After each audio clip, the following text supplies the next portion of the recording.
My name's Isaac Lucas, and my precedent is the Royanji Temple, so I will get started. The proper name of the precedent is the Royanji Temple. It has two different spellings, one with a hyphen, one without. Um, the temple was founded by Hosokawa Katsumoto in 1450, but the original was burned down in the Onin Wars, and Katsumoto was killed, so a reconstruction was built from 1488 to 1499. The recreation, however, does not have a known designer or architect. The temple is located in Kyoto, Japan, about 300 miles away from Tokyo.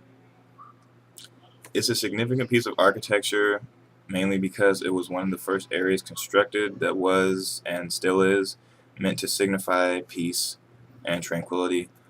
Although the temple itself is a great work of architecture, the main draw to the location is the rock garden. It's known as being the first Zen garden created. The structure as a whole is fairly complex, especially in relation to what we've gone over in class, because it incorporates several of the fundamental place types we've discussed.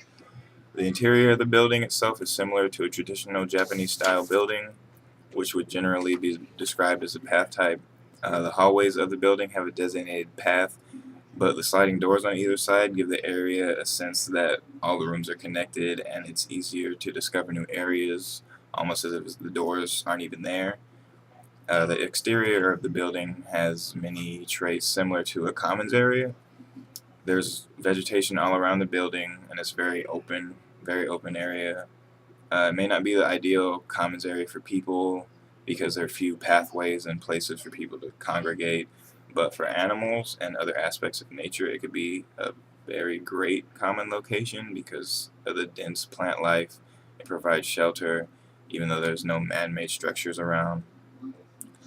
The Zen garden, being the main draw to the temple, is almost like a separate world compared to the rest of the area, which is why I thought it served as a perfect alcove.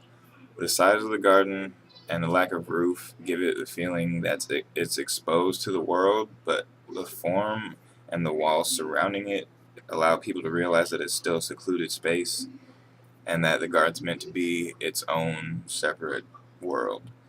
And I felt that the ability of an architect to create an area where people go to feel free or feel at peace, or even a place where they go to have their minds travel somewhere else while their bodies stay grounded, I felt that was a feat in itself.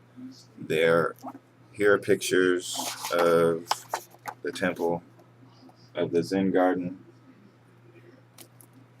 Those are pictures of the garden and a picture of the temple. That's it.